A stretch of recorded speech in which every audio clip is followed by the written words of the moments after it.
Au Bhoutan, on ne parle pas de crise ou de dette, mais de bien-être et de bonheur. On ne parle pas de produit national brut, mais de bonheur national brut. Le BNB en français, GNH en anglais. Alors, est-ce qu'on est vraiment plus heureux ici qu'ailleurs? Pour aller à la rencontre du bonheur, on s'est penché sur Thimphu, la capitale, auquel les 4x4 et les jambes des magazines nous avaient précédés. Mais pour mesurer l'indice du bonheur à notre manière, on s'est dit que c'était facile. On s'en est remis au chef de l'ordre qui nous a donné la marche à suivre, et c'est au pied du plus grand chorten du pays, érigé en souvenir du 3e roi, que le premier sourire nous est parvenu.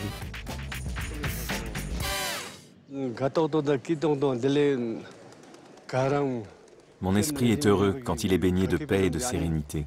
À ce moment-là, j'ai l'impression de toucher au bonheur. Par contre, je ne trouve la paix intérieure qu'une fois retiré dans la montagne, à prier. En ville, mon esprit est détourné de l'essentiel et stressé. Mais je vais te dire, le bonheur national brut, c'est une invention politique.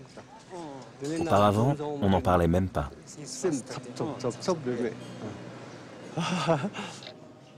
Depuis quelques décennies pourtant, la famille royale des Wangchuck a mis en place les 4 piliers de son bonheur national brut. Une économie réfléchie, la préservation de la culture, la sauvegarde de l'environnement et une bonne gouvernance. Pour marquer son ouverture au monde, le 5e roi s'est même marié à une roturière. On a organisé des élections et en 2008, le royaume s'est transformé en démocratie parlementaire. Et en effet, au pied des moulins à prière, on n'a pas tardé à croiser le bonheur et ses considérations politiques. Le gouvernement fait tout pour nous rendre heureux. Quand il n'y a pas d'eau, il nous en fournit. Quand on est malade, il fait en sorte qu'on ait accès aux soins. Il fait tout pour qu'on soit heureux. Moi, je suis très reconnaissant envers Sa Majesté le Roi et envers le gouvernement en place. Avec ou sans le gouvernement, les vieux priaient pour que l'avenir soit heureux. Les jeunes, eux, jouaient au golf derrière des barbelés. Et au milieu de tout ça, Bouddha comptait les points. Il suggérait presque qu'on leur donne chacun une balle pour qu'ils s'arrêtent de courir et se mettent à réfléchir. Le roi a pourtant pris des mesures. Il a encouragé à porter l'habit traditionnel en public et interdit la vente de cigarettes. Des règles du jeu bien à lui, au nom du bonheur pour tous. On lui a bien demandé un entretien pour tenter de comprendre où s'en vont les valeurs du pays, mais il n'a pas donné suite. Alors, pour parler du bonheur, on se retrouve chez Monsieur Bhoutan, l'homme le plus baraqué du pays.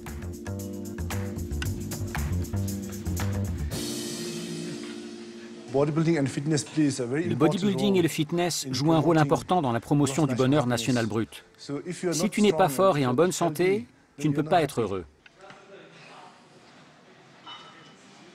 Nous aidons les gens à faire des exercices, à manger équilibré, à boire assez d'eau, à bien dormir. Je vis en ville, mais je suis heureux avec ma famille, mon business, ma vie, avec ma passion qui est le bodybuilding.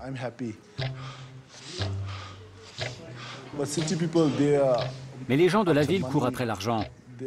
Ils sont dans les affaires. Et même s'ils gagnent 1 000 $ aujourd'hui, ils voudront 2 000 demain. Et si jamais ils ne les faisaient pas, ils seraient malheureux.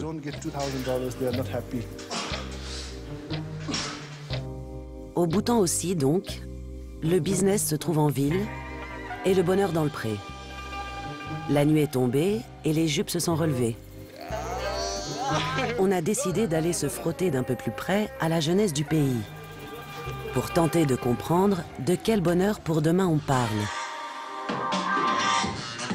Et comment la jeunesse s'est ouverte au monde. Depuis le début des années 90, Sa Majesté le Roi a introduit la télévision nationale au Bhoutan. Et l'Internet aussi. Beaucoup d'entre nous s'en sont emparés. Je pense que tout ça contribue à nous rendre heureux. Et d'un coup, tu visualises ce qui te rend vraiment heureux. Sortir te rend heureux, danser te rend heureux, boire au lieu de rester à la maison, juste manger. Moi, je veux éviter la routine de tous les jours, travailler, revenir à la maison.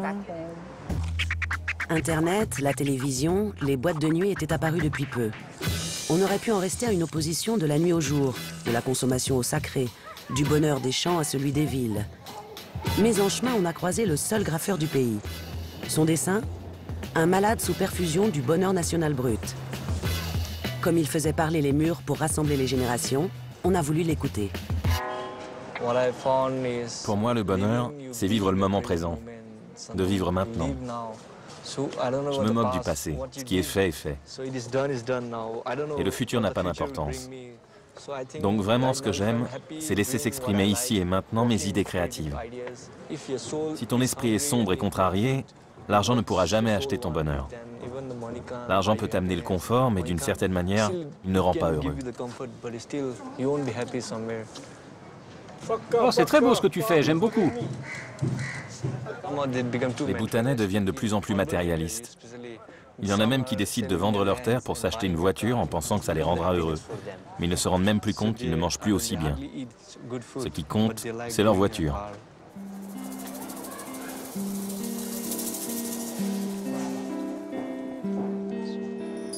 Pour lui, le GNH, le bonheur national brut, n'a pas besoin d'être un grand projet. Si des petites choses lui parviennent, ça lui suffit. Tout ce qui l'obsède, c'est de savoir comment il va pouvoir rester en vie.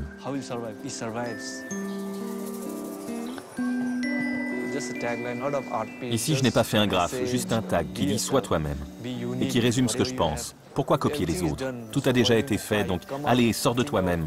Pense différemment, sois original.